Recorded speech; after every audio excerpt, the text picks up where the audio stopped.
Hey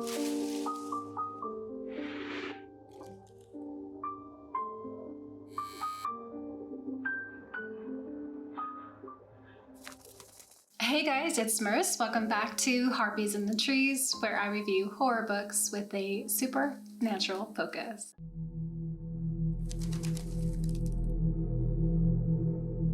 I'm so glad you guys are really excited about the spooky location book haul that I'll be doing, because I placed the order and the book should be coming, I don't know, I'm not exactly sure when. It's coming from the UK, so it could be a week to 2 months, just depending. But I hope that they get here relatively soon.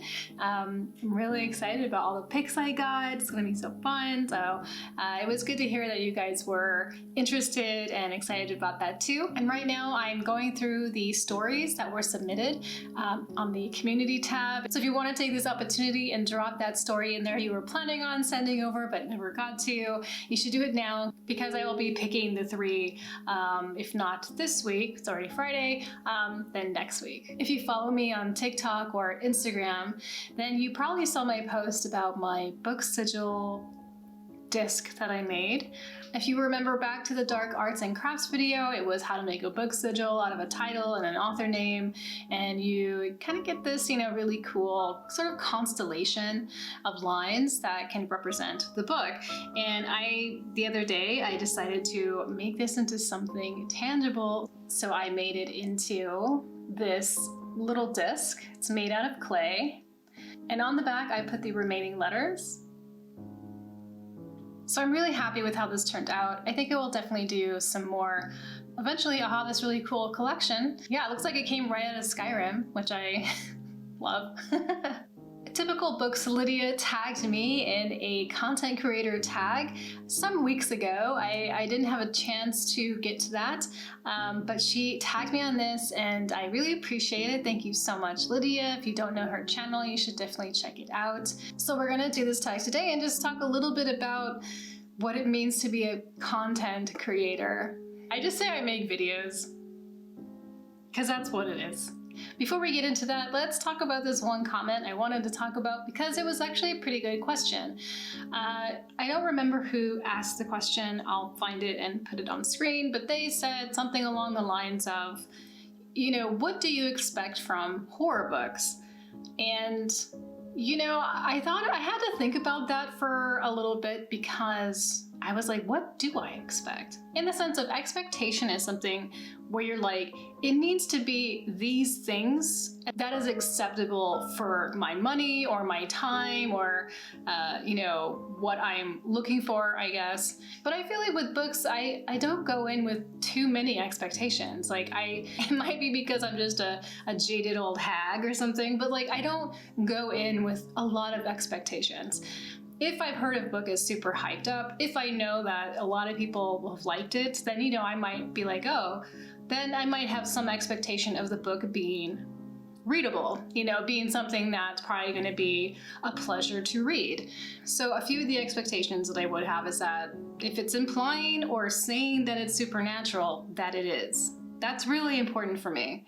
The other thing is that, it's readable, like I can read the story and not be pulled away from the story for a plethora of reasons that are so distracting that I might just DNF the book. The other thing is like the supernatural world or dimension or whatever that's happening in the book, or whatever the mechanisms are for these things happening, are not cliches, and also feel reasonably real. I'm willing to throw my belief out the window. For supernatural stuff, you kind of have to, but I'd like it to feel like it makes sense enough to where you're willing to accept all the crazy shit that's gonna be happening. So thank you so much to that commenter for that question. That was a really good one. And you guys should let me know, what are your expectations for your horror books?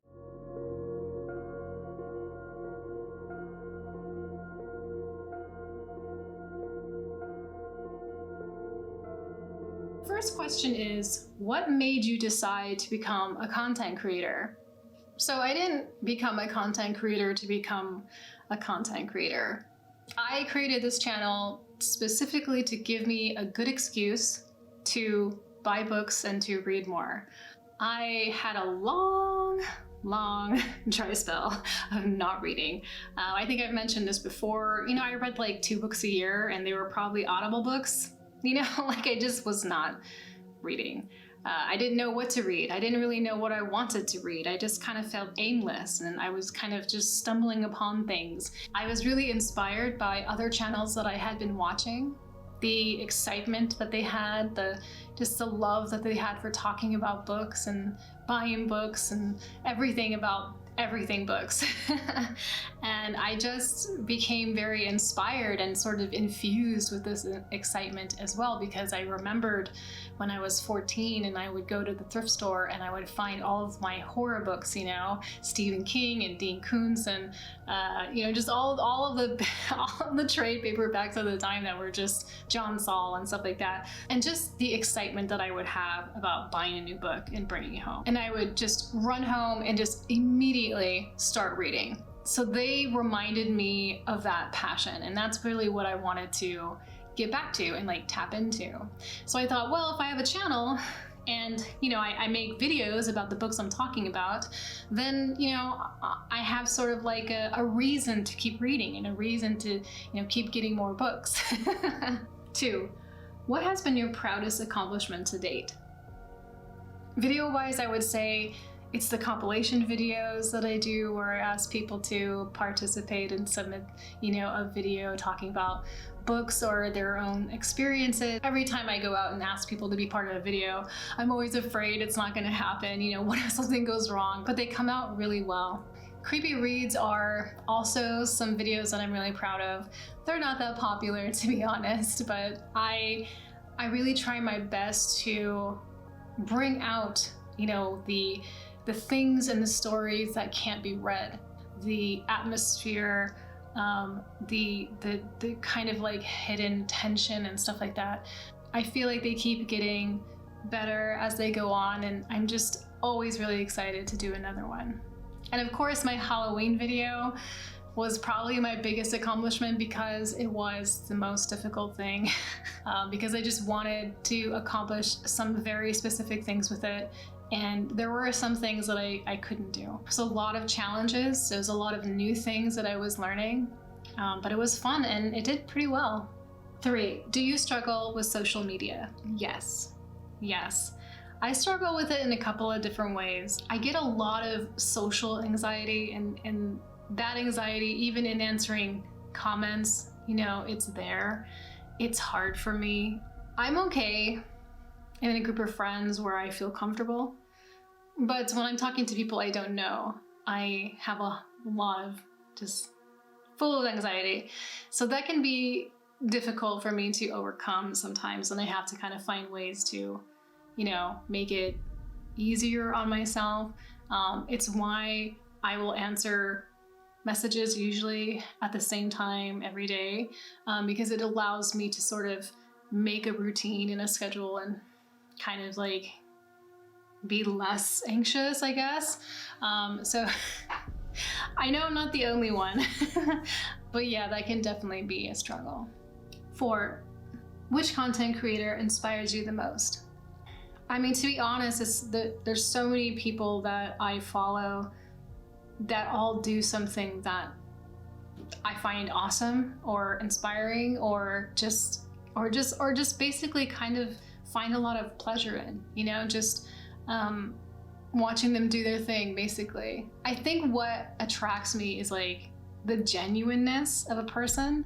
That's what I like the most. I think we all inspire each other in our own ways, which is good, which is how a community should work, I think. 5, what frustrates you the most about other content creators? I don't really find the content creators that I know or watch to be frustrating. Sometimes I might be a little frustrated by things like production value, like, maybe I can't hear them very well, or maybe the quality is just really bad. And how I edit videos, they're very, they kind of have that produced feel, and that's just kind of something that I pick up when I'm watching other people's channels. But I don't say that I would get frustrated with anybody. But what I will say though is sometimes authors can be shitty. I don't really do ARCs anymore because it just became really overwhelming. And the things that I didn't like were if somebody contacted me, but I didn't get back to them, you know, soon enough, they would send me some kind of rude message or something with ARC requests mostly. What frustrates you most about your own content? Editing. The time editing takes. You know, I can probably shave off some hours with like workflow stuff and whatever, but for the most part, I really enjoy doing it the way that I do it. It's just when I'm exhausted, it's a real pain. Keeping up with all of the different social media accounts that I have is a challenge. YouTube is like my main priority, and like Instagram and TikTok are like my lower priorities in the sense that they're kind of like these ancillary outlets that are kind of about my channel, you know? But you know, it's hard. It's like, I don't just copy and paste content from one to the other, you know, all across the board. So I'm creating photos for Instagram, and I do like stories and stuff. And YouTube, obviously, there's the videos, and like TikTok, I'm kind of doing more like TikTok videos. So it's not like content that gets copy and pasted, so it's all individual. All of it needs to be created.